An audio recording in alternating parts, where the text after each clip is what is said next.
Well, hello everybody, and welcome to my show. My name is Jason DaCosta, and this is Consistent Preterism. Thank you for joining me today. It's great to have you. Today I just want to do a little talk on why the end matters, or just title it The End Matters. And the reason why I want to do that is because I don't think that people are giving that enough thought when examining I.O. or when examining the New Testament for one. You come into a lot of discussions with people, whether they be futurist Christians, whether they be mythicists, whatever the case may be. And you'll notice that the majority of them, the strong majority, probably 90%, it may be a little less now because obviously, preterism is kind of, I don't want to say exploded, but it's been seeping. It's been seeping into the cracks of Christianity for a good enough time now. 50 years maybe. And I think people are curious, because they see a lot of the time statements and they see the time factor and the imminence of the New Testament writings and everything. And so I think people are more willing to give it a look, at least, even as they may think it's heretical. And I probably even thought it was heretical for a week or two in the beginning, honestly, but then I got over that really quick when I realized how much sense it made. But the point is that this needs to be taken care of. This needs to be thought out. This needs to be looked at a lot more than people do when they're examining the New Testament and what's actually being said and going on there. Because let's think of it this way. Let's put it this way. If the New Testament shows that the gospel would end at the coming of the Lord, okay? If the New Testament shows that the gospel would end at the coming of the Lord, and if the New Testament also shows that the coming of the Lord would be within a generation of when he had his earthly ministry and died on the cross, then that means that the gospel ended within a generation of when he died on the cross. That's the simple equation. That's how to boil it right down to the basics. I'll repeat it in case you missed it. Okay, if the New Testament shows that the gospel would end at the coming, and if also the New Testament shows that the coming would take place within a generation of when he died on the cross, then that means that the gospel ended within a generation of when he died on the cross. And when you think of that simple equation and you start to plug in the details, all the time statements, all the urgency for the mission, all the imminent statements of rush, redeem the time is short, the judge is at the door, it's the last hour, all these little statements that are made that show that they were counting down the time until the coming of the Lord. And they were looking and waiting for that day. So this is very important because it either shows that the gospel ended within a generation of when he died on the cross, or it shows that it didn't end and it continues to go long beyond that. Now, obviously, if you've done any studying of the preterist perspective, you know that it's quite the strong one. You know that it all kicks off with this promise from Jesus as he looked at the temple and promised that not one stone would be left unturned. It starts off as he looks at his apostles and disciples and tells them that, this gospel of the kingdom will go to all nations and then the end will come. And he encapsulates all this within this very generation, he tells them in Matthew 24. Again, setting the expectation that the end would come in that generation. In Matthew 16, he looks at people in front of him and tells them that some of them would not die by the time he came and judged each one according to their works. That's the final judgment. That's what the whole New Testament is looking forward to. And Jesus flat out says that would occur before some standing there died. Again, I use the example or the analogy that person, if Jesus didn't come and judge each one according to his works already within that generation, then that means there's some people today who are approximately 2,000 years old. Otherwise, Jesus lied, because he said that some standing there in front of him would not die before that took place. So the time statements show that the coming of the Lord was in the 1st century. The Lord himself said that the gospel would end at the coming of the Lord. That's when all those who are Christ would be raised. So we have to really take a hard look at this. We really do. You know, I was kind of going back and forth with James Valiant on one of Derek's older or more recent videos on Myth Vision in the comments, and the questions were kind of silly. I'll admit, he thinks that he's putting forth good arguments, but every time I would answer his question, he would accuse me of not answering his question. So it was pretty useless. But one guy commented, I can't remember what his name was, but he said, geez, this was his exact comment. I couldn't believe it. I was flabbergasted. He said Jesus had a more localized mission in mind for salvation. It was more limited to the local area and Jerusalem. He said, but Paul seems to have a much broader worldwide view in mind when talking of salvation. Now, I tried to comment back to that guy, but for some reason it wouldn't go through. I tried at least 5 times, and it kept saying your comment is unable to be posted. Now, I don't like accusing anybody of any foul play, so I'm not even going to go there. But all I know is that every other comment that I made posted fine, and then suddenly I couldn't even comment. But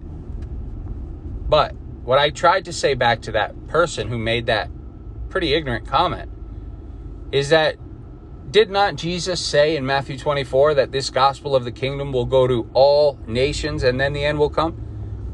Didn't he encapsulate that within this generation?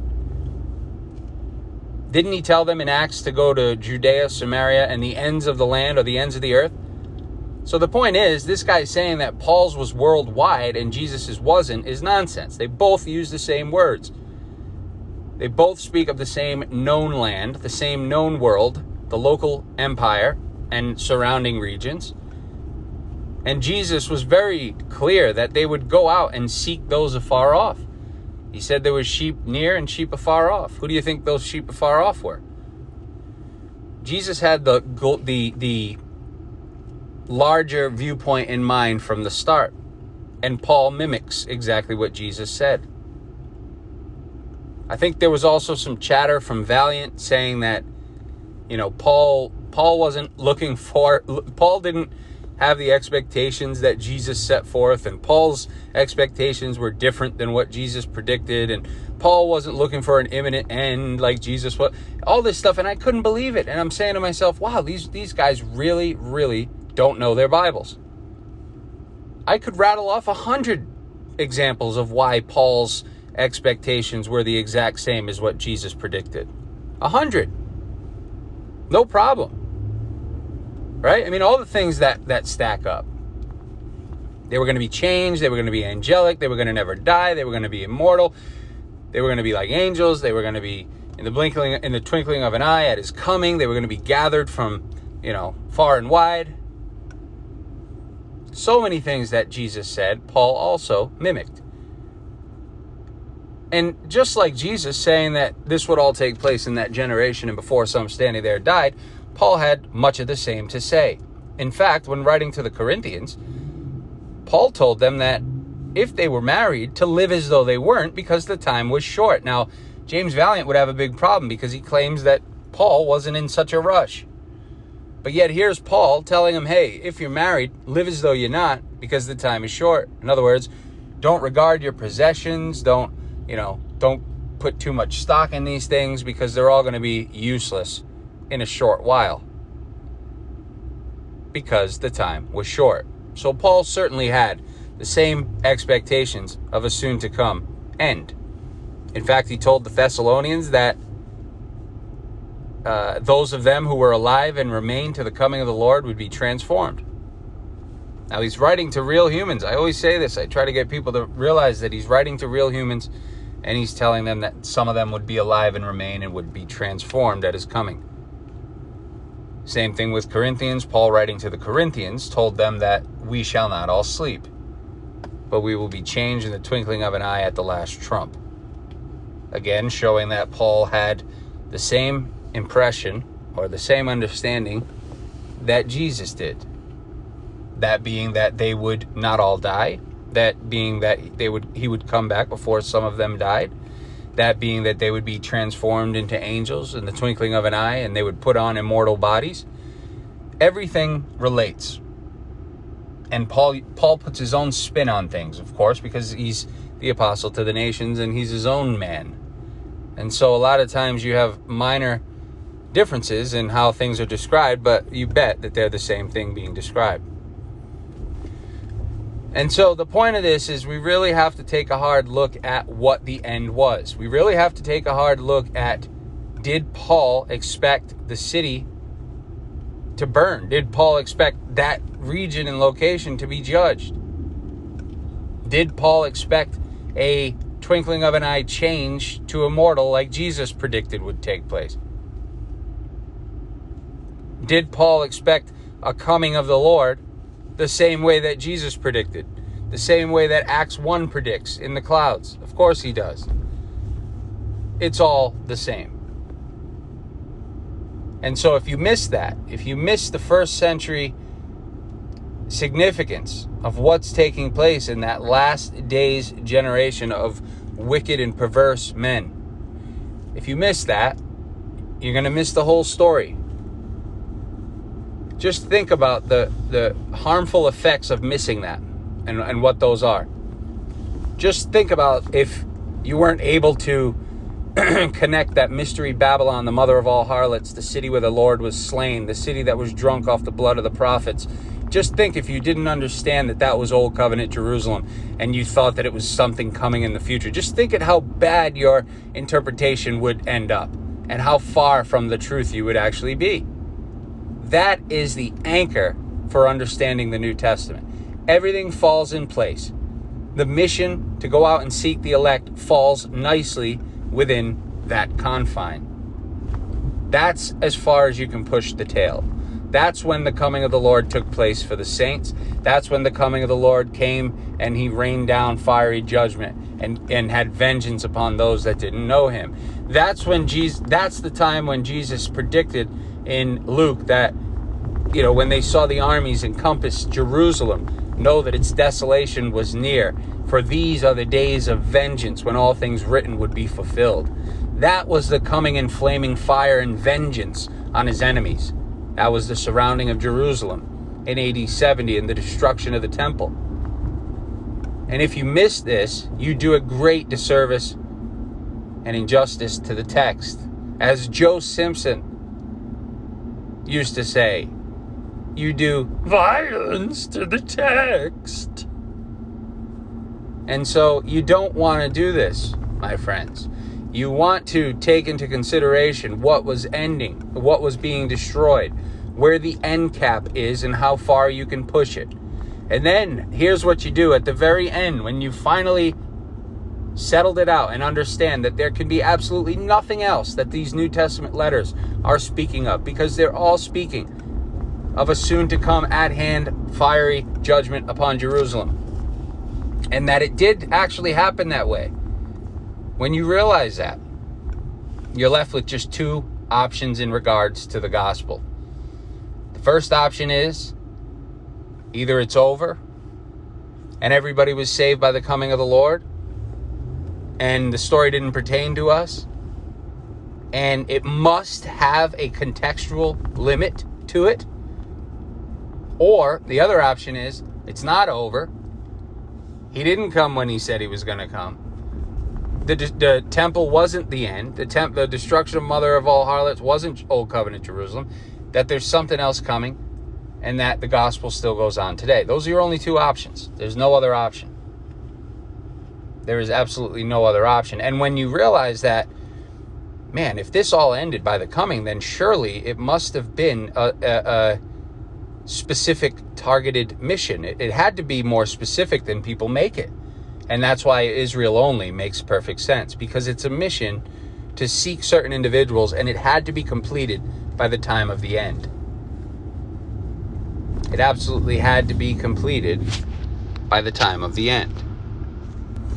Now, if you're one of those people who likes to use the dating as your, fallback argument, oh, well, these were dated after AD 70, that's fine. That is totally, totally fine. Okay, that you can do that. And like I told Valiant before, and like I've told many other people before, once you understand this, the whole world opens up for you. Ready for it? Whether it's written before AD 70 or whether it's written after AD 70, that being these New Testament letters, it doesn't matter. Okay? Whether it's prophetic writing about the destruction of the temple and it was written all within the 30 or 40 years leading up to that, and it's magical and mysterious and whatever, it doesn't matter. Whether it's more retrospect or, looking back upon things that took place and somebody writing a tale about the old destruction of Jerusalem 100, 200 years earlier than when they wrote these things, it doesn't matter. This is the best part. You ready for it? Whether it's pre-70 or post-70, it's still Israel only. Because if it's written pre-70 or if it's written post-70, it still doesn't change when it ended. Okay? Follow me on that. Whether it's all wrapped up and written by AD 65 and no other letters were written after that, or whether everything began being written around 120 AD and kept going forward to 200 AD, it doesn't matter. Both perspectives, prophetic and retrospect, would have to have the story concluding at the destruction of the temple.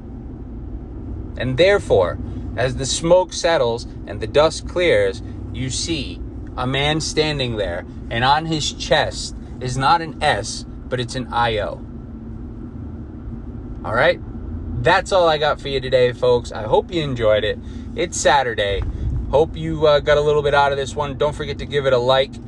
If you can, I really appreciate it. And don't forget to subscribe to the channel. Take care, everyone, and have a great day. Bye-bye now.